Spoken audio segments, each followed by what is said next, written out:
आज या निमित्ताने या सभागृहाला आश्वस्त करू इच्छितो, कोणतीही शंका मनात ठेवू नका।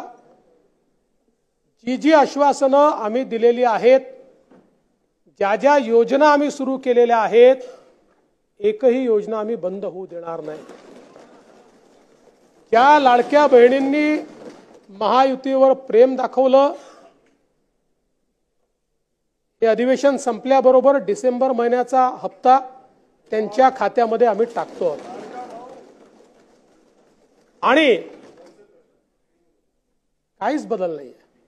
नाना, मी या ठिकाणी स्पष्ट करू इच्छितो, कुठलेही नवीन निकष नाहीत, आता तर सगळ्यांनाच टाकतो, पण ॲपरंटली असं लक्षात येत आहे की काहींनी 4-4 खाती उघडलेली आहेत।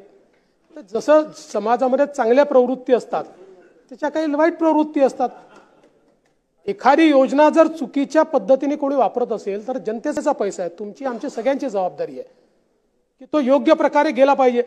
आता मागच्या काळात आम्हाला लक्षात आलं, माणसानीच 9 खाती काढली, आता त्याला लाडकी बहीण म्हणायचं कसं? पण लाडका भाऊ म्हणू शकत नाही, कारण बहिणींच्या पैशावर डल्ला मारतो तो लाडका भाऊ कसा? त्यामुळे असे जे आहेत,